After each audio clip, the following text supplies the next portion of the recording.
গল্পকথন by Kallol চ্যানেলে আপনারা শুনছেন হুমায়ুন আহমেদের লেখা শূন্য, আজ তৃতীয় এবং শেষ পর্ব। কাকে যেন আসতে দেখা যাচ্ছে, বাঁধের ওপর উঠে এলো, সিগারেট বা বিড়ি টানছে, আগুনের ফুলকি ওঠানামা করছে। মনসুর সাহেব দাঁড়িয়ে পড়লেন, আগ্রহ নিয়ে অপেক্ষা করতে লাগলেন। ফিবোনাক্কির গলাতেও আগ্রহ ঝরে পড়ল। স্যার, কেউ একজন আসছে। মনসুর সাহেব এক ধরনের উত্তেজনা অনুভব করলেন। এই বয়সে উত্তেজনা ভালো না। তাছাড়া ডাক্তার বলে দিয়েছে তার প্রেশারের সমস্যা আছে, নর্মালের চেয়ে বেশি। প্রেশারের মানুষদের জন্য উত্তেজনা শুভ না। সিগারেট টানতে টানতে যে আসছিল সে মনসুর সাহেবের সামনে এসে থমকে দাঁড়াল। সিগারেট ফেলে দিয়ে চুপ করে বসে মনসুর সাহেবের পা ছুঁয়ে সালাম করে ফেলল। মনসুর সাহেব চিনতে পারলেন না। অন্ধকারে চেনার কথাও না। তার পুরনো ছাত্রদের কেউ হবে। মনসুর সাহেব বললেন, থাক থাক, সালাম লাগবে না, বলেই বিরক্ত হলেন। এই বাক্যটা সবসময় সালাম শেষ হবার পর বলা হয়, কাজেই এটা অর্থহীন বাক্য। স্যার, কেমন আছেন? ভালো। অনেকদিন পর আপনাকে দেখলাম, রোগা হয়ে গেছেন। শরীর তেমন ভালো যাচ্ছে না। কি হয়েছে স্যার? চোখের সমস্যা। তারপর তোমার ইদানিং প্রেশারও সম্ভবত বেড়েছে, নর্মালের চেয়ে বেশি। খুব হাঁটাহাঁটি করবেন। প্রেশার আর ডায়াবেটিস এই দুইয়ের একটাই ওষুধ, হন্টন।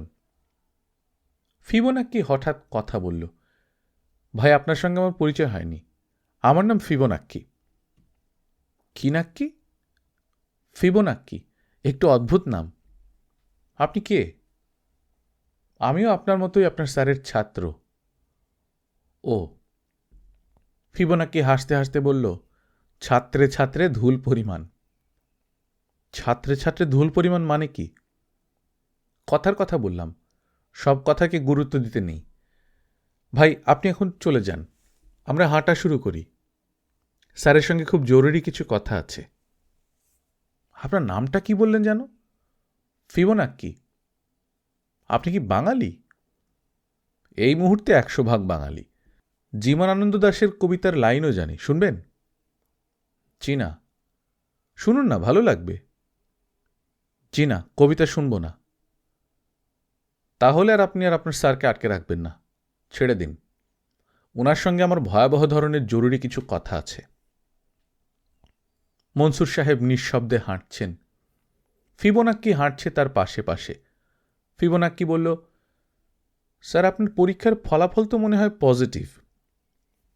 আপনার ওই ছাত্র তো আমাকে দেখতে পেল এবং কথাবার্তাও বলল। এখন কি আপনি মোটামুটি নিশ্চিত হয়েছেন যে আমার একটা অস্তিত্ব আছে, আমি কল্পনার কেউ না? মনসুর সাহেব কিছু বললেন না। স্যার, বাঁধের নিচে নৌকা বাঁধা আছে, খালি নৌকা, ওখানে একটু বসবেন? জরুরি কথা দ্রুত সেরে ফেলতাম। ঢালু বাঁধ, নামতে কষ্ট। ফিবোনাক্কি মনসুর সাহেবের হাত থেকে কাগজের প্যাকেট নিয়ে নিল।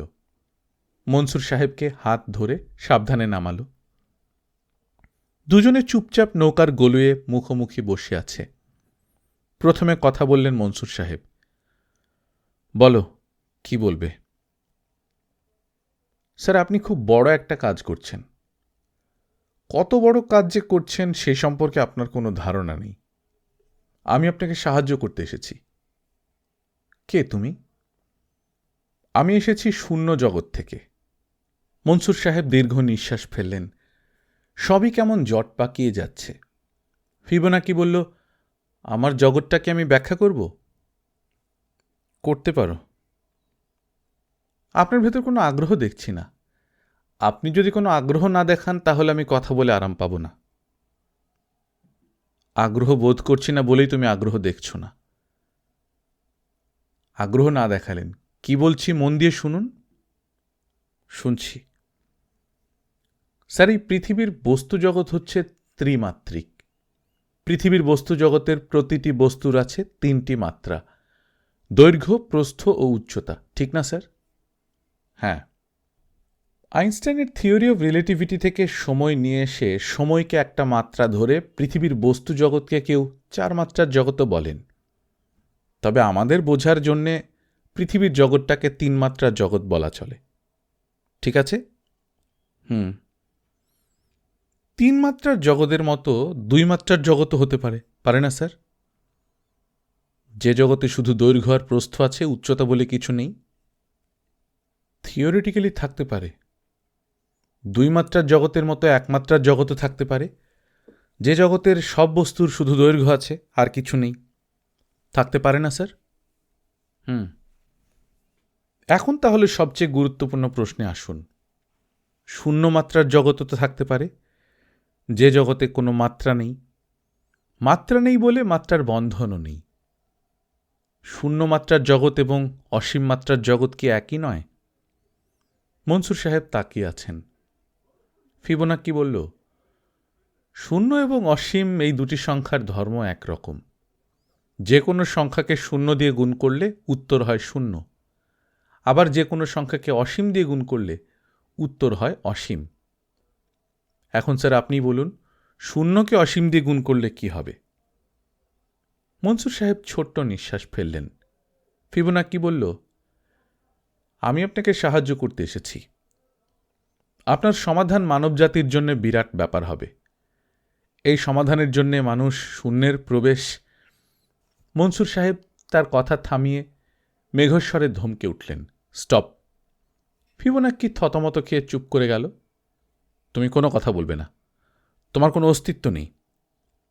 তুমি আমার উত্তপ্ত মস্তিষ্কের কল্পনা, এর বেশি কিছু না। একটু আগেই কিন্তু তৃতীয় এক ব্যক্তি, আপনার ছাত্র, আমাকে দেখতে পেরেছে, আমার সঙ্গে কথাও বলেছে।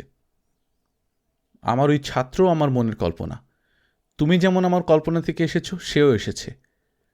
সে যে আচরণ আমার সঙ্গে করেছে, কোনো ছাত্র আমার সঙ্গে এই ধরনের আচরণ করবে না। আমাকে উপদেশ দিচ্ছে, হন্টন করবেন। হন্টন আবার কি? সামান্য রসিকতাও আপনার ছাত্র আপনার সঙ্গে করতে পারবে না? পারা উচিত, কিন্তু পারে না। আমার 32 বছরের শিক্ষকতা জীবনে কোনো ছাত্র আমার সঙ্গে রসিকতা করেনি। তার চেয়েও গুরুত্বপূর্ণ ব্যাপার হলো, ঘুটঘুটে অন্ধকারে তার সঙ্গে আমার দেখা। সে অন্ধকারে আমাকে চিনে ফেলল। কেমন করে চিনল? মনসুর সাহেব উঠে পড়লেন। ফিবোনাক্কি বলল, স্যার চলে যাচ্ছেন? হ্যাঁ, চলে যাচ্ছি। আর শোনো, খবরদার আমার পেছন পেছন আসবে না। বাঁধে তুলে দিই? খাড়া বাঁধ, একা উঠতে পারবেন না। খুব পারব। তুমি আসবে না বললাম। মনসুর সাহেব দেখলেন তারপরেও ফিবোনাক্কি তাকে অনুসরণ করছে। মনসুর সাহেব বাসার কাছাকাছি এসে আবারও কড়া করে ধমক দিলেন। ফিবোনাক্কি বলল, ঠিক আছে স্যার, আমি চলে যাচ্ছি, তবে কাছাকাছি থাকব যদি প্রয়োজন হয়। ফিবোনাক্কি ক্লান্ত ভঙ্গিতে চলে যাচ্ছে। গেট খুলে কম্পাউন্ডের ভেতর মনসুর সাহেব দেখলেন হরমুজ ফিরে এসেছে। একদিন থাকার কথা বলে 2 দিন কাটিয়ে এসেছে। মেয়ের বাড়ি থেকে ফিরে আসার পর প্রথম কয়েকদিন হরমুজের মেজাজ খুব ভালো থাকে। আজ তার মেজাজ অত্যন্ত ভালো। কথা বলার জন্য সে ছটফট করছে, কিন্তু লোক পাচ্ছে না। মনসুর সাহেবকে দেখে তার তীব্র আনন্দ হল। সে গ্যারেজের বারান্দায় কেরোসিনের চুলায় ভাত চড়িয়েছে। ডাল ইতিমধ্যে নেমে গেছে। ইচ্ছা করলে কয়েক টুকরো বেগুন ভেজে ফেলা যায়। ঘরে বেগুন আছে, তবে না ভাজলেও ক্ষতি নেই। ডাল ভাত দিলেই স্যারের চলবে। বেগুন ভাজা দেখলে উনি বিরক্ত হতে পারেন। হরমুজ একগাল হেসে বলল, স্যার কেমন আছেন? ভালো। আপনারে নিয়ে খুব চিন্তায় ছিলাম। কেন? আপনার খাওয়া দাওয়ার কী ব্যবস্থা, কি খাইলেন না খাইলেন? কোনো অসুবিধা হয়নি। তোমার মেয়ে ভালো? আপনার দোয়া স্যার, মেয়ে ভালো আছে। তবে স্যার শরীর দুর্বল। ডাক্তার ওষুধ একটা দিছে, 70 টাকা দাম। চিন্তা করেন, 9 আঙ্গুলের এক বোতল, তার দাম 70 টাকা। মনসুর সাহেব প্রসঙ্গান্তরে চলে গিয়ে বললেন, একটা কাজ করে দিতে পারবে হরমুজ? অবশ্যই পারব। গেটের বাইরে গিয়ে দেখো তো কোনো ছেলে আছে কিনা। কি ছেলে? যুবক একটা ছেলে। আমার কাগজগুলো ছিল তার হাতে, 5 দিস্তা কাগজ। হরমুজ তৎক্ষণাৎ বের হয়ে গেল। কোনো লোককে সে দেখতে পেল না। কেউ ছিল না? জি না স্যার, কেউ ছিল না। ভালো করে দেখেছ? খুব ভালো করে দেখছি। স্যার, খানা হয়ে গেছে, দিয়ে দেব? না, খিদে নেই, আজ আর কিছু খাবো না। মনসুর সাহেব রাত 9টা বাজার আগেই ঘুমোতে গেলেন, প্রায় সঙ্গে সঙ্গেই ঘুমিয়ে পড়লেন। ঘুম ভাঙল রাত 2টায়। আকাশে চাঁদ উঠেছে, চাঁদের ক্ষীণ আলোয় সব কেমন ভৌতিক লাগছে। দীর্ঘকাল পর তার একটু ভয় ভয় করতে লাগল। তিনি হ্যারিকেন জ্বালালেন। ঘুম যখন ভেঙেছে তখন একটু কাজ করা যাক, ফাইলপত্র নিয়ে বসা যাক। অনেকদিন কিছু লেখা হয়নি, অবহেলা করা হচ্ছে। বয়স হচ্ছে, বয়সের প্রধান ধর্ম আলস্য, কাজ এড়ানোর অজুহাত খোঁজা। অথচ এর উল্টোটাই হওয়া উচিত ছিল। অল্প বয়স্করা আলস্য দেখাতে পারে, তাদের হাতে সময় আছে, কিন্তু তার হাতে সময় কই? বৃদ্ধরা কাজ করবে যন্ত্রের মতো, কোনো দিকে তারা তাকাবে না, কারণ তাদের ঘণ্টা বেজে গেছে। ঢং ঢং ঢং ঢং ঘণ্টা বেজেই যাচ্ছে। একদিন শেষ ঘণ্টা বাজবে, তখন আচ্ছা, শূন্য জগতের ব্যাপারগুলি কেমন? ফিবোনাক্কি কথাটা মন্দ বলেনি। মাত্রাহীন জগৎ হল অসীম মাত্রার জগৎ। তার পিপাসা বোধ হচ্ছে।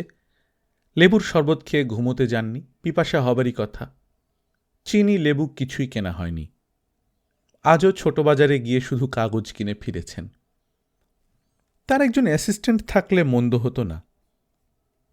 হরমুজের মতো অ্যাসিস্ট্যান্ট না, ফিবোনাক্কির মতো অ্যাসিস্ট্যান্ট, যার সঙ্গে কথা বলে আরাম পাওয়া যায়, যে যুক্তি নির্ভর কথা বলবে, প্রয়োজনে ছোটোখাটো কাজও করে দেবে। যেমন চট করে গ্লাস ভর্তি লেবুর শরবত নিয়ে এলো, কাগজপত্র গুছিয়ে রাখল। ভালো কথা, তিনি যে 5 দিস্তা কাগজ কিনেছিলেন, সেই কাগজ তো রয়ে গেছে ফিবোনাক্কির কাছে। স্পষ্ট মনে আছে, দুজন নৌকায় বসে কথা বলছেন, কাগজের প্যাকেট ফিবোনাক্কির হাতে। নৌকা থেকে তিনি রাগ করে উঠে এলেন, প্যাকেট নেওয়া হলো না। বাসার কাছাকাছি এসে ফিবোনাক্কিকে ধমকে বিদায় করলেন, প্যাকেট ফেরত নিতে ভুলে গেলেন। কাগজ ছাড়া তিনি হ্যারিকেন জ্বালিয়ে করবেন কি? মনসুর সাহেব বিরক্ত মুখে ঘর থেকে বারান্দায় এসে দাঁড়ালেন। এখান থেকে দেয়ালের বাইরের খানিকটা অংশ দেখা যায়। ফিবোনাক্কি কি আছে সেখানে? আচ্ছা, তিনি হাস্যকর চিন্তা করছেন কেন? কল্পনার মানুষকেই বাস্তব মানুষ হিসেবে ভাবতে শুরু করেছেন। তার কি মাথা খারাপ হয়ে যাচ্ছে? মাথা খারাপ রোগ তাঁদের বংশে আছে। তার দাদাজান 40 বছরে হঠাৎ একদিন বদ্ধ উন্মাদ হয়ে গেলেন। রাতে ঘুমুচ্ছিলেন, ঘুম ভেঙে স্ত্রীকে ডেকে তুলে বললেন, ওগো, আমার মাথা পুরোপুরি খারাপ হয়ে গেছে, আমার মাথায় পানি ঢালো। দাদিজান ভয়ে অস্থির হয়ে পানি আনতে গেলেন। দাদাজান বললেন, বউ শোনো, পানি আনতে যাবার আগে দড়ি এনে আমাকে খাটের সঙ্গে বেঁধে রাখো, নয়তো দেখবে আমি ঝাঁপ দিয়ে দোতলা থেকে নিচে পড়ে গেছি। পাগল মানুষ তো, কিছুই বলা যায় না। মনসুর সাহেবের দাদিজান দড়ি আনার আগে বালতি ভর্তি পানি এনে দেখেন মানুষটা বিছানায় নেই। ছাদ থেকে লাফিয়ে পড়েছে নিচে, তখনও জ্ঞান আছে, কথা বলতে পারছে। মৃত্যুর আগে মানুষটা বিড়বিড় করে বলল, তোমরা মনে কোনো কষ্ট রাখবে না, এটা আত্মহত্যা না, আমি আত্মহত্যার মানুষ না, মাথা খারাপ হয়ে গেছে বলে এই কাজ করেছি। মাথাটা হঠাৎ খারাপ হয়ে গেল, বড় আফসোস। তার মাথাটাও কি হঠাৎ খারাপ হয়ে গেছে? তিনি নিশিরাতে বারান্দায় দাঁড়িয়ে ফিবোনাক্কি নামক কল্পনার এক যুবককে ভাবতে শুরু করেছেন। মনসুর সাহেব ডাকলেন, ফিবোনাক্কি? সঙ্গে সঙ্গে উত্তর এলো, জি স্যার, আমি আছি। হ্যাঁ, সে আছে তো বটেই, ওই তো পরিষ্কার দেখা যাচ্ছে। চাঁদের মরা আলোয় সুদর্শন এক তরুণ দাঁড়িয়ে, তার দিকেই তাকিয়ে আছে। ফিবোনাক্কি? জি স্যার। আমার কাগজের প্যাকেট তো তোমার কাছে ছিল। জি। কোথায় সেগুলো? নষ্ট করে ফেলেছি। নষ্ট করে ফেলেছি মানে? আপনি আমার উপর রাগ করলেন, আমার মনটা হলো খারাপ, আমি মন খারাপটা ঝাড়লাম কাগজের ওপর। তুমি কি করলে? এতগুলো কাগজ কুচি কুচি করে ছিঁড়ে ফেললে? জি না স্যার, কাগজগুলি দিয়ে নৌকা বানিয়ে নদীতে ভাসিয়ে দিয়েছি। কি বললে? কাগজের নৌকা বানিয়ে নদীতে ভাসিয়েছি। অনেকগুলো নৌকা হয়েছে। দেখতে খুব ভালো লাগে। সকালে মর্নিং ওয়াক করার জন্য যদি নদীর পাড়ে আসেন তাহলে দেখবেন একটা নৌকাও নষ্ট হয়নি। আচ্ছা, নৌকাগুলো ছেড়েছি আপনার প্রিয় রাশিমালা অনুযায়ী। প্রথমে ছাড়লাম একটা, তারপরে একটা, তারপরে একসঙ্গে দুটো, তারপর একসঙ্গে তিনটা, তারপর পাঁচটা। চুপ করো। জি আচ্ছা স্যার। ফিবোনাক্কি? জি স্যার। সত্যি করে বলো তো, আমার কি মাথা খারাপ হয়ে যাচ্ছে? মাথা খারাপের ব্যাপারটা আমাদের পরিবারে আছে। আমার দাদা জানের মাথা খারাপ হয়ে গিয়েছিল। জানি। তুমি জানো? আমি শূন্য জগতের একজন, সব কিছুই আমার জানা থাকার কথা। আপনার দাদা জানের হঠাৎ পাগল হয়ে যাওয়ার ব্যাপারটা আমি জানি।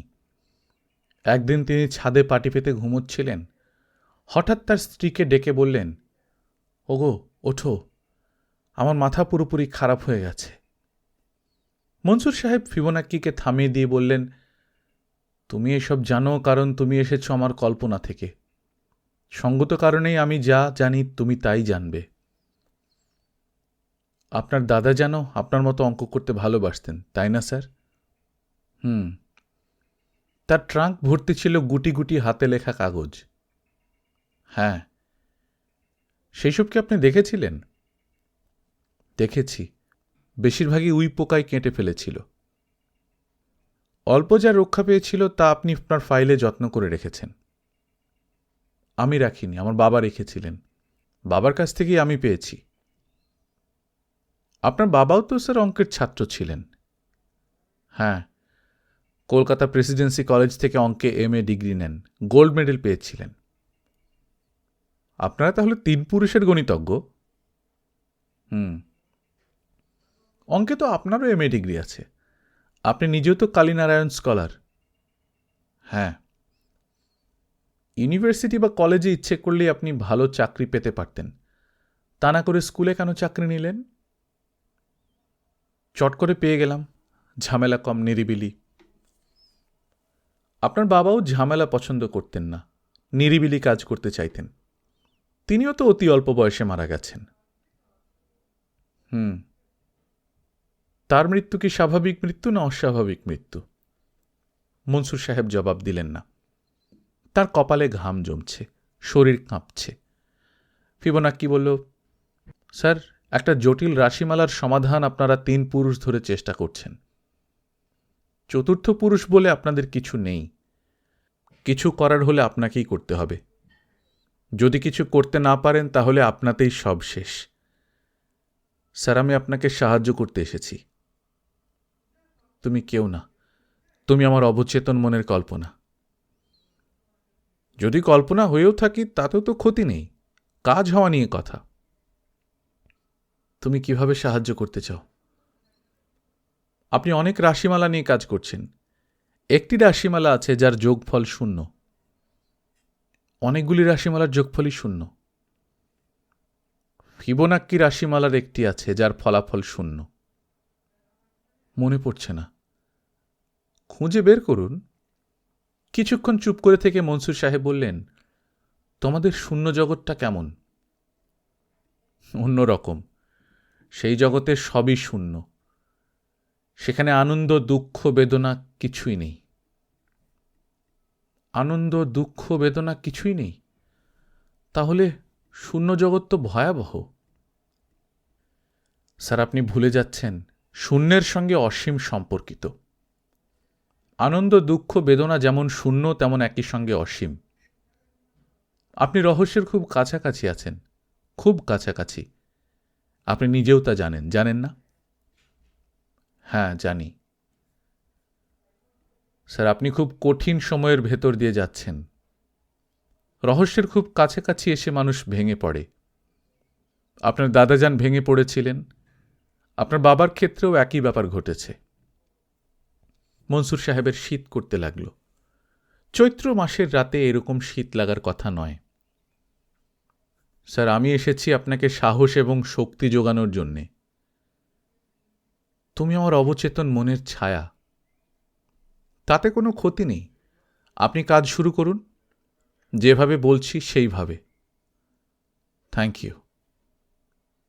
আপনাকে স্যার আমি কী পরিমাণ ভালোবাসি তা আপনি জানেন না।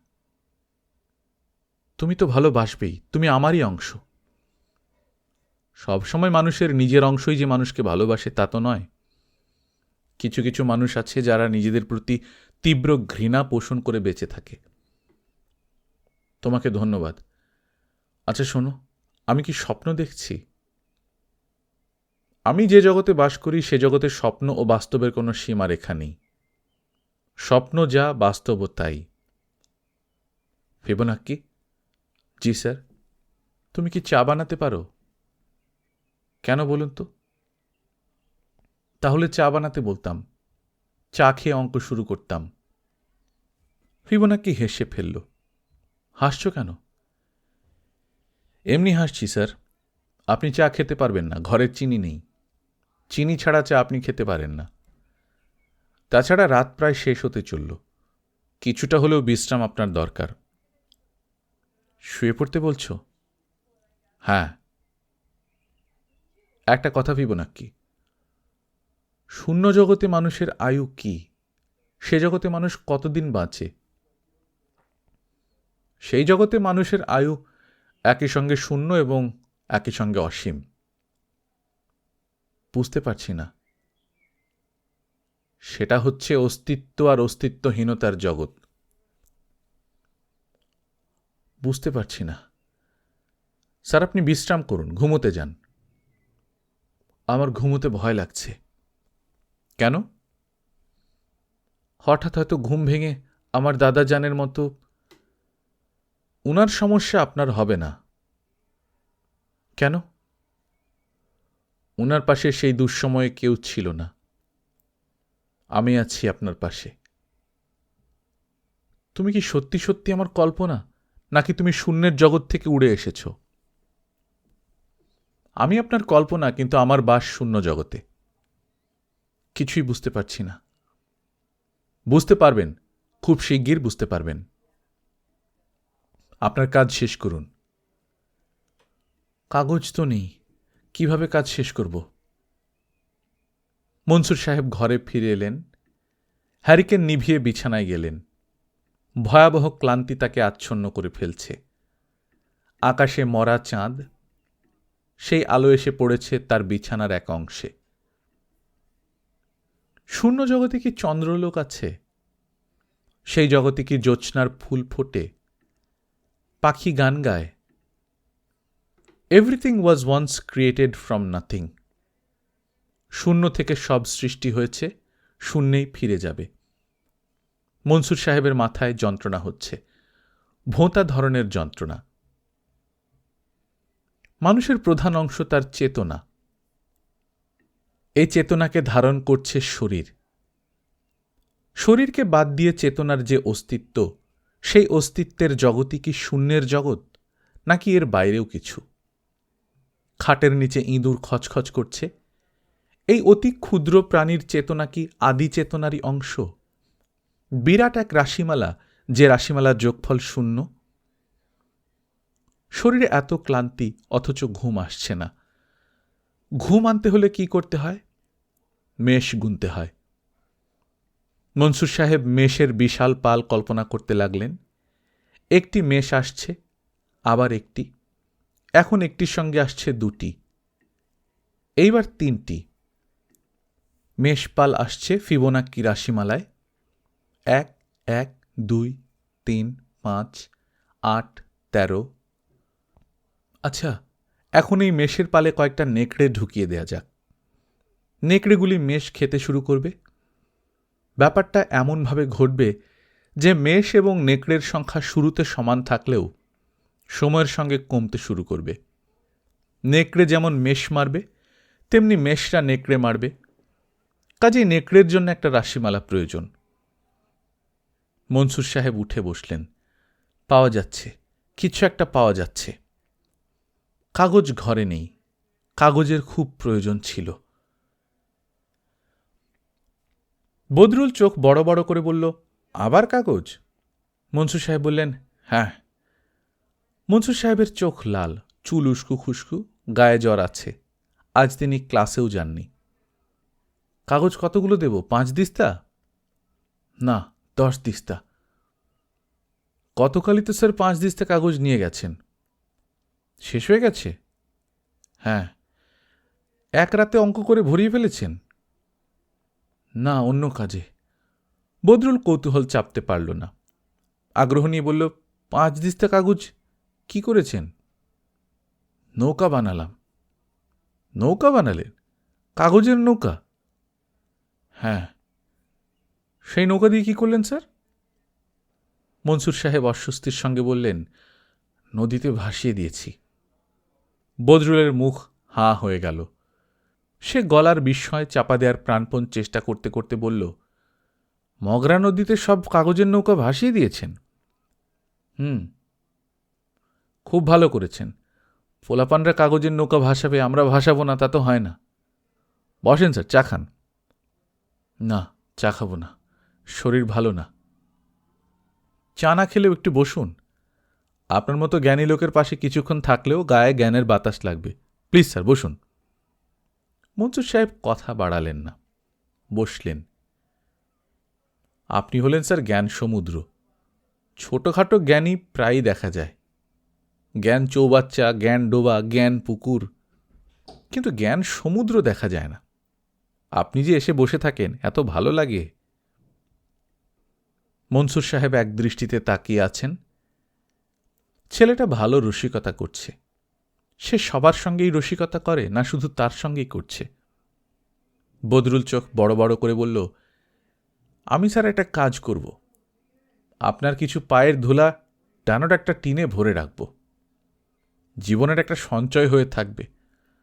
লোকজনদের বলতে পারব, হায়াত মৌতের কথা তো বলা যায় না। হঠাৎ একদিন মরে গেলেন, তখন ধুলা পাবো কোথায়? আমি আজ উঠি বদরুল। জি আচ্ছা। মনসুর সাহেব উঠে দাঁড়াতে দাঁড়াতে বললেন, রসিকতা আমি করতে পারি না। সবাই সব জিনিস পারে না। রসিকতা করার বিদ্যা আমার অনায়ত্ত। তুমি করতে পারো। তোমার রসিকতা শুনতে ভালো লাগে। তোমার রসিকতা শোনার লোভেই মাঝে মাঝে এখানে এসে বসে থাকি। বদরুল হাঁ করে তাকিয়ে রইল। মনসুর সাহেব বললেন, তোমাকে দেখি আর ভাবি, প্রকৃতি মানুষকে কত বিচিত্র ক্ষমতা দিয়েই না পাঠিয়েছেন। রসিকতা করতে হলে তীক্ষ্ণ বুদ্ধির প্রয়োজন। তুমি নির্বোধ, তারপরেও তুমি অসাধারণ সব রসিকতা করো।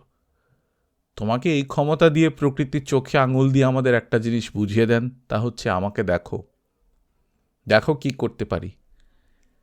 যাই বদরুল, শরীরটা ভালো লাগছে না, নয়তো আরও কিছুক্ষণ বসতাম। তিনি সরাসরি বাসার দিকে রওনা হলেন। স্কুলে গেলেন। তার পকেটে একটা দরখাস্ত, সেখানে লিখলেন, আমার শরীর খুবই অসুস্থ, স্কুলের দায়িত্ব পালনে বর্তমানে অক্ষম। আমার অতি জরুরি কিছু ব্যক্তিগত কাজও শেষ করা প্রয়োজন। কাজেই আমি আর স্কুলে আসব না বলে স্থির করেছি। অবসর গ্রহণের আগেই আমি অবসর প্রার্থনা করছি। হেডমাস্টার সাহেব স্কুলে ছিলেন না। ফুড ফর ওয়ার্ক প্রোগ্রামে সরকার গম দিচ্ছে, সেই গমের ব্যাপারে সিও সাহেবের সঙ্গে কথা বলতে গেছেন। কখন ফিরবেন তার ঠিক নেই। মনসুর সাহেব হেড স্যারের টেবিলে দরখাস্ত রেখে বাসার দিকে রওনা হলেন। তার গায়ের তাপ আরও বেড়েছে। তিনি ঠিকমতো পা ফেলতেও পারছেন না। তার মনে হল প্রকৃতির একটা নিষ্ঠুর দিক আছে। এই নিষ্ঠুরতা তিনি মানুষের ক্ষেত্রেই সবচেয়ে বেশি প্রয়োগ করেন। বয়সের সঙ্গে সঙ্গে মানুষের জ্ঞান বাড়ে, বুদ্ধি বাড়ে, বিচক্ষণতা বাড়ে, যুক্তি বাড়ে, কিন্তু এইসবের সমন্বয় করে কাজ করার যে ক্ষমতা, তা কমতে থাকে। পরিপূর্ণ মাত্রায় সব দেয়ার শেষে হঠাৎ একদিন তিনি একসঙ্গে সব কেড়ে নেন। হরমুজ বলল, স্যার আপনি কি হয়েছে? শরীর ভালো না, জ্বর আসছে, আর কিছু না। দুপুরে আমি কিছু খাবো না, উপোস দেব। ডাক্তার আনি? না, ডাক্তার লাগবে না, তুমি ব্যস্ত হও না। আপনার শরীরের এই অবস্থা, আমি ব্যস্ত হব না? এটা স্যার কি বলেন? তুমি ভালো করে আমাকে লেবুর শরবত দাও, আর কিচ্ছু লাগবে না। লেবুর শরবত বানিয়ে এনে হরমুজ মনসুর সাহেবের গায়ে হাত রেখে প্রায় কেঁদে ফেলল। জ্বরে সর্বাঙ্গ পুড়ে যাচ্ছে। সে ভীত গলায় বলল, এত জটিল অবস্থা। মনসুর সাহেব ক্ষীণ গলায় বললেন, অবস্থা মোটেই জটিল না, অবস্থা সহজ। তুমি এখন আমার সামনে থেকে যাও, আমি কাজ করব। এই শরীরে কি কাজ করবেন? কাজ শুরু করলে শরীরের কথা মনে থাকবে না। আপনার পায়ে ধরি স্যার, বিশ্রাম করেন আপনি। হরমুজ সত্যি সত্যি পা ধরতে এগিয়ে এলো। মনসুর সাহেব ধমক দিয়ে তাকে বিদায় করে সত্যি সত্যি কাগজ কলম নিয়ে বসলেন। পুরনো সব ফাইল বের করলেন। সব হাতের কাছে থাকুক। একটা ভালো ক্যালকুলেটর থাকলে খুব উপকার হতো, হিসেবগুলি দ্রুত করা যেত। আজিজ ব্যাপারীকে বললে সে এনে দেবে। এই লোক তাকে পছন্দ করে, খুব পছন্দ করে। এই জীবনে তিনি তেমন কিছু পাননি, মানুষের ভালোবাসা পেয়েছেন। হরমুজের কথাই ধরা যাক। তাকে অসুস্থ দেখে সে প্রায় কেঁদে ফেলেছিল। হেডমাস্টার সাহেবের কথা ধরা যাক। তিনি অসুস্থ শুনলে ভদ্রলোক স্কুল ছুটি দিয়ে সব ছাত্র নিয়ে চলে আসবেন। ডাক্তার বজলুর রহমান, এমনকি বদরুল। মাথায় যন্ত্রণা হচ্ছে, তীব্র যন্ত্রণা। একটু আগে লেবুর শরবত খেয়েছেন, এখন আবার পিপাসা বোধ করছেন। শরীরও কাঁপছে। ঘরে থার্মোমিটার থাকলেও জ্বর মাপা যেত। ঘরে কোনো থার্মোমিটার নেই। মনসুর সাহেব উবু হয়ে বসেছেন। বসার ভঙ্গির জন্যই কি লিখতে কষ্ট হচ্ছে? তিনি বুকের নিচে বালিশ দিয়ে শুয়ে পড়লেন। বুকে হাঁপ ধরছে। ধরুক। ঘরের আলো কমে আসছে। আকাশে কি মেঘ আছে? চৈত্র মাসে এসব কি শুরু হলো? দুদিন পর পর বৃষ্টি। মনসুর সাহেব অঙ্কের পাশাপাশি লিখলেন, বৃষ্টি পড়ে টাপুর টুপুর, নদে এলো বান। স্যার কেমন আছেন? মনসুর সাহেব মাথা ঘুরিয়ে দেখলেন ফিবোনাক্কি। দিনের বেলা এই প্রথম তার দেখা পাওয়া। বাহ, সুন্দর চেহারা তো, এত সুন্দর চোখ। যে কোনো সুন্দর জিনিস দেখা মাত্র হাত দিয়ে ছুঁতে ইচ্ছে করে, শুধু চোখ ছুঁতে ইচ্ছে করে না। ফিবোনাক্কি আবার বলল, কেমন আছেন স্যার? ভালো। কাজ তো অনেক দূর করেছেন। চেষ্টা করছি। ওই দুটো লাইন কি কবিতা স্যার? হঠাৎ কবিতা লিখলেন যে? বুঝতে পারছি না। আমার মনে হয় আপনার এখন বিশ্রাম নেওয়া উচিত। শুয়ে থাকুন। শুয়েই তো আছি। চোখ বন্ধ করেই শুয়ে থাকেন। অল্প কিছু বাকি আছে, ওইটা শেষ হলেই। মনসুর সাহেব কাগজের উপর ঝুঁকে পড়লেন। ফিবোনাক্কি বলল, আমাকে কিছু কাগজ দেবেন স্যার? কি করবে? নৌকা বানাবো, কাগজের নৌকা। ওই দিন নৌকা বানিয়ে খুব আরাম পেয়েছি। আপনি কি স্যার মগরা নদীতে আমার ভাসানো কাগজের নৌকা দেখেছেন? না। সবগুলো নৌকা যখন চলছিল দেখতে খুব মজা লাগছিল। তোমার কথায় আমার কাজের অসুবিধে হচ্ছে। তাহলে স্যার আর কথা বলবো না। আমি যদি নিঃশব্দে নৌকা বানিয়ে যাই তাহলে কি অসুবিধা হবে? না। স্যার ঘরে কি মোম আছে? কেন? নৌকা পানিতে ভাসালে সমস্যা যেটা হয় তা হলো কাগজ ভিজে যায়। কাগজ ভিজে নৌকা পানিতে তলিয়ে যায়। আমি ভাবছি মোম গলিয়ে নৌকার পেছনে লাগিয়ে দেব, তাহলে নৌকা আর ডুববে না। ঘরে মোম নেই। হরমুজকে দিয়ে আনানো যায় না? ফিবোনাক্কি, তুমি বিরক্ত করছো আমাকে। নৌকার নিচটায় মোম মাখিয়ে দিলে নৌকা ভারী হবে, বাতাসে সহজে দুলবেও না। তুমি অকারণে কথা বলছো, আমার চিন্তায় অসুবিধে হচ্ছে। আমি খুব দুঃখিত স্যার। পাই সংখ্যাটির রহস্যময়তা সম্পর্কে আপনার কি ধারণা? পাই হল বৃত্তের পরিধি এবং ব্যাসের অনুপাত। আপাত দৃষ্টিতে কত সহজ একটা ব্যাপার। আপনার রাশিমালায় এই পাই নিয়ে আসা যায় না? তুমি আমাকে আমার মতো কাজ করতে দাও। আমি আপনাকে সাহায্য করতে এসেছি স্যার। আমার কারো সাহায্যেরই প্রয়োজন নেই। খুব ভুল কথা বলছেন স্যার।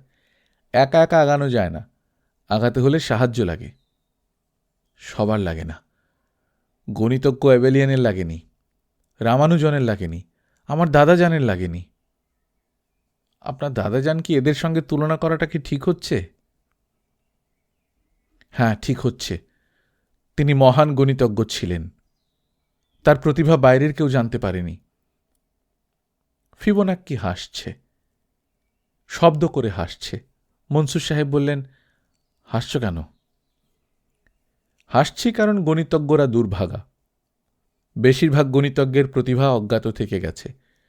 সেই তুলনায় নিম্নমানের প্রতিভা অতি দ্রুত ছড়িয়ে পড়ে। যেমন যেমন ধরুন গানের প্রতিভা। একজনের সুন্দর গানের গলা, তার প্রতিভা কখনোই চাপা থাকবে না, সে গান গাইবে, কেউ তা শুনবে, তারা অন্যদের জানাবে, প্রতিভার খবর ছড়াবে জিওমেট্রিক্যাল প্রোগ্রেশনের নিয়মে। কিন্তু আপনাদের বেলায় ব্যাপারটা ভিন্ন। আপনারা কাজ করবেন, সেই কাজ ফাইলবন্দি পড়ে থাকবে, একসময় ফাইল যাবে হারিয়ে। তুমি বেশ বিরক্ত করছো ফিবোনাক্কি, তোমার জন্য আমি কাজ করতে পারছি না। আর বিরক্ত করব না, আপনি কাজ করুন। মাথার যন্ত্রণার অবস্থা কি? এখনো যন্ত্রণা হচ্ছে? হ্যাঁ। খুব বেশি? হ্যাঁ। হরমুজকে বলুন যন্ত্রণার কোনো ওষুধ নিয়ে আসতে। তুমি আমাকে খুব বিরক্ত করছো। আপনার কষ্ট দেখে খারাপ লাগছে বলেই করছি, আর করব না। মনসুর সাহেব লিখে যাচ্ছেন, তার চোখ আবার সমস্যা করছে, পানি পড়ছে, চোখ ঝাপসা হয়ে যাওয়ায় দেখতে অসুবিধা হচ্ছে, মাথার যন্ত্রণা তীব্র থেকে তীব্রতর হচ্ছে। কিছুক্ষণ ঘুমোতে পারলে ভালো হতো। একবার ঘুমোতে গেলে সেই ঘুম আর ভাঙবে না। ঝমঝম করে শব্দ হচ্ছে। বৃষ্টি হচ্ছে নাকি? ফিবোনাক্কি, জি স্যার। বৃষ্টি হচ্ছে? হচ্ছে তো স্যার, এই জন্যই নৌকা বানিয়ে এত আরাম পাচ্ছি। ফিবোনাক্কি নৌকা বানাচ্ছে, একটা দুটা না, অসংখ্য নৌকা। দ্রুত বানিয়ে যাচ্ছে, সে ঘর ভর্তি করে ফেলেছে কাগজের নৌকায়। ফিবোনাক্কি গুনগুন করে গান গাইছে, বৃষ্টি পড়ে টাপুর টুপুর নদে এলো বান, বৃষ্টি পড়ে টাপুর টুপুর নদে এলো বান, বৃষ্টি পড়ে টাপুর টুপুর নদে এলো বান। একই লাইন বারবার। গান শুনতে শুনতেই মনসুর সাহেব ঘুমিয়ে পড়লেন। হরমুজ হেডমাস্টার সাহেবকে খবর দিয়ে নিয়ে এসেছে। হেডমাস্টার সাহেব সত্যি স্কুল ছুটি দিয়ে এসেছেন আজিজ খাঁ, বদরুল। মনসুর সাহেব চিত হয়ে পড়ে আছেন, মুখের কষ বেয়ে রক্তের ক্ষীণ ধারা, বুক ওঠানামা করছে, প্রাণ এখনো আছে। কতক্ষণ থাকবে সেটাই কথা। ঘরময় কাগজ ছড়ানো, লেখা কাগজ, ছেঁড়া কাগজ, অসংখ্য কাগজের নৌকা। আজিজ খাঁ বললেন, এসব কি, কাগজের নৌকা? বদরুল বলল, স্যারের মাথায় গণ্ডগোল হয়ে গিয়েছিল, আমার কাছ থেকে কাগজ নিতেন, নৌকা বানিয়ে নদীতে ছাড়তেন। আজিজ খাঁ হুঙ্কার দিয়ে বললেন, আগে বলনি কেন? কেন আগে বলনি? বদরুল কাঁদছে, তার চোখ দিয়ে টপ টপ পানি পড়ছে। হরমুজ কাঁদো কাঁদো গলায় বলল, এই কাগজগুলাই স্যারের সর্বনাশ করছে। স্যার দিনরাত লিখতেন, লিখতে লিখতে। হেডমাস্টার সাহেব ক্ষিপ্ত গলায় বললেন, সব কাগজ নিয়ে আগুন দিয়ে পুড়িয়ে ফেলো, সব কাগজ, একটাও যেন না থাকে। হারামজাদা কাগজ। অচেতন অবস্থায় মনসুর সাহেব কথা বলার চেষ্টা করলেন, না না, বলতে পারলেন না, শুধু তার ঠোঁট কাঁপল। হেডমাস্টার সাহেব বললেন, এক্ষুনি ওনাকে ঢাকায় নিয়ে যাওয়ার ব্যবস্থা করতে হবে, 1 সেকেন্ডও দেরি করা যাবে না। আশ্চর্য, কেউ একজন বলল না লোকটার এই অবস্থা? আমার তো চিৎকার করে কাঁদতে ইচ্ছে করছে। বলতে বলতে হেডমাস্টার সাহেবের চোখে পানি এসে গেল। আজিজ খাঁ গাড়ি নিয়ে এসেছেন, গাড়ি সরাসরি ঢাকা যাবে। হরমুজ সব কাগজে আগুন দিয়েছে, আগুন জ্বলছে দাও দাও করে। হাসপাতালের ইন্টেন্সিভ কেয়ার ইউনিটে কিছুক্ষণের জন্য মনসুর সাহেবের জ্ঞান ফিরল। অপরিচিত ঠান্ডা ঘর, শরীরে নানা যন্ত্রপাতি লাগানো, অক্সিজেন দেয়া হচ্ছে। কয়েকজন ডাক্তার এবং নার্স উদ্বিগ্ন চোখে তাকিয়ে আছেন। মনসুর সাহেব ব্যস্ত হয়ে খুঁজলেন ফিবোনাক্কিকে। ওই তো ফিবোনাক্কি, তার সঙ্গে কথা বলা দরকার, কিন্তু ঠোঁট ফাঁক করার ক্ষমতা তার নেই। কথা তো অনেক দূরের ব্যাপার। তিনি মনে মনে ডাকলেন, ফিবোনাক্কি। ফিবোনাক্কি সঙ্গে সঙ্গে জবাব দিল, জি স্যার। ওরা আমার সমস্ত কাগজপত্র আগুন দিয়ে পুড়িয়ে ফেলেছে। স্যার, আমি জানি। তুমি কি খুশি হয়েছ ফিবোনাক্কি? ফিবোনাক্কি জবাব দিল না। মনসুর সাহেব বললেন, আমি তোমাকে আমার কল্পনার একটি অংশ ভেবে ভুল করেছিলাম। তুমি আমার কল্পনার অংশ নও, তুমি আসলেই শূন্য জগতের কেউ। স্যার, আপনি ঠিকই ধরেছেন। তোমাকে পাঠানো হয়েছিল আমার কাজ নষ্ট করে দেওয়ার জন্যে। জি স্যার। যখন বুঝতে পারলাম তখন আর কিছুই করার নেই। মনে হচ্ছে কিছুক্ষণের ভেতরেই মারা যাচ্ছি, তাই না ফিবোনাক্কি? আমারও তাই ধারণা স্যার। মৃত্যু কেমন ফিবোনাক্কি? মৃত্যু কেমন আমি তো বলতে পারছি না স্যার। আমাদের জগতে মৃত্যু নেই। আমরা বাস করি মৃত্যুহীন জগতে। ও, আমরা যদি আমাদের জগৎটাকে সুরক্ষিত করে রাখতে চাই, সেটা কি অন্যায়? না, অন্যায় নয়। পৃথিবীর মানুষেরা আমাদের জগতে ঢুকে পড়তে চাচ্ছে। তারা শূন্যের রহস্য একবার ধরে ফেললে আমাদের কি হবে? আমরা থাকতে চাই আমাদের মতো, সেখানে কারোরই প্রবেশাধিকার নেই। আমরা কিছুতেই এই রহস্য ভেদ করতে দেব না। যারাই এই চেষ্টা করবে তাদেরই আমরা দূরে সরিয়ে দেব, তাদের কাজ নষ্ট করে দেব। আমি এখন তোমাদের রহস্য জানি। আমি তো সমাধান করেছি। স্যার, আমি জানি। এই জন্যই তো আপনার কাজ পুড়িয়ে দেওয়ার ব্যবস্থা হয়েছে। আমাতেই তো সব শেষ হচ্ছে না, আবারও একজন আসবেন। আমরা লক্ষ্য রাখি, কিছুই আমাদের লক্ষ্যের বাইরে নয়। মনসুর সাহেবের ঘুম পাচ্ছে, চোখ আর মেলে রাখতে পারছেন না। মনে হচ্ছে এটাই শেষ ঘুম। ফিবোনাক্কি বলল, স্যার শুনুন। তিনি বললেন, শুনছি। আমাকে ক্ষমা করে দিন স্যার। আমি যা করেছি তা আমার জগতের দিকে তাকিয়ে করেছি। আপনিও নিশ্চয়ই আপনার পৃথিবী, আপনার প্রিয় জগৎ রক্ষার জন্য যা করণীয় তা করবেন। করবেন না স্যার? হ্যাঁ, করব। আমি কি কিছু করতে পারি আপনার জন্যে? আমার সময় শেষ। এই শেষ সময় তুমি কি করবে? আপনার মস্তিষ্কে অনেক সুখস্মৃতি আছে, তার একটি দেখতে দেখতে যেন আপনার জীবনের রীতি হয়, সেই ব্যবস্থা করব। তার প্রয়োজন নেই ফিবোনাক্কি। আপনার জন্য কিছু একটা করতে ইচ্ছা হচ্ছে স্যার। আমাকে দয়া করে অনুমতি দিন। আপনার মস্তিষ্কের অতি গোপন একটা জায়গা থেকে মিষ্টি একটা স্মৃতি আমি বের করে আনি। আপনার ভালো লাগবে, আপনার খুব ভালো লাগবে। মনসুর সাহেব কিছু বলার আগেই ঝমঝম শব্দ শুনতে পেলেন, বৃষ্টির শব্দ। টিনের চালে বৃষ্টি পড়ছে। তিনি দেখলেন তিনি তাদের গ্রামের বাড়িতে শোবার ঘরে আধশোয়া হয়ে আছেন, হাতে একটা বই। গভীর রাত, পাশের টেবিলে হ্যারিকেন জ্বলছে। হ্যারিকেনের ক্ষীণ আলোয় তিনি বৃষ্টির রাতে বই পড়ছেন। দরজা ঠেলে কে ঢুকছে? আরে, রূপা না? এত সুন্দর মেয়ে, এত মিষ্টি চেহারা। রূপা বলল, এই বৃষ্টি হচ্ছে, ভিজবে? না না, পাগল হয়েছ? দুপুর রাতে ভিজব কি?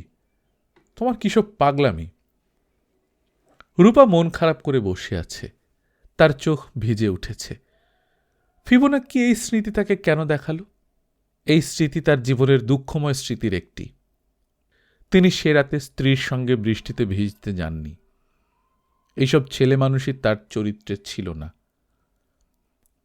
তিনি দেখছেন অভিমানে রূপার চোখ ভিজে উঠতে শুরু করেছে। তখন তিনি বই ফেলে দিয়ে বললেন, চলো যাই, ভিজি। রূপা আনন্দে হেসে ফেলল। ঘটনা এরকম ঘটেনি। তিনি রূপাকে অগ্রাহ্য করে সে রাতে বই পড়েছেন। এখানে ঘটনা বদলে যাচ্ছে। ফিবোনাক্কি তার স্মৃতি পাল্টে দিচ্ছে। তিনি দেখছেন রূপাকে নিয়ে উঠোনে নেমে গেছেন, ঝুম বৃষ্টি পড়ছে। বৃষ্টির শব্দের সঙ্গে গলা মিলিয়ে রূপা হাসছে খিলখিল করে। আহ, কি সুন্দর স্মৃতি, কি মধুর স্মৃতি! ফিবোনাক্কি চমৎকার একটি স্মৃতি তৈরি করে তাকে উপহার দিচ্ছে। তিনি গাঢ়স্বরে বললেন, ধন্যবাদ ফিবোনাক্কি, ধন্যবাদ। রূপার হাত ধরে তিনি বৃষ্টিতে ভিজছেন। একবার বিদ্যুৎ চমকাচ্ছে, সেই আলোয় দেখছেন জলে ভেজা আশ্চর্য মায়াবী এক মুখ। তিনি আবার বললেন, ধন্যবাদ ফিবোনাক্কি। গল্পকথন বাই কল্লোল চ্যানেলে আপনারা শুনছিলেন হুমায়ুন আহমেদের লেখা বৈজ্ঞানিক কল্পকাহিনী শূন্য। আজ তৃতীয় পর্বের মাধ্যমে শেষ হয়ে গেল। আমরা নিয়মিত গল্প পাঠ করছি। আপনারা যারা প্রথমবারের মতো শুনছেন, কাইন্ডলি সাবস্ক্রাইব করে নেবেন। গল্প পাঠ ভালো লাগলে বন্ধুদের সঙ্গে শেয়ার করবেন। নিজে ভালো থাকবেন, আশপাশের লোকজনকে ভালো রাখবেন। টাটা।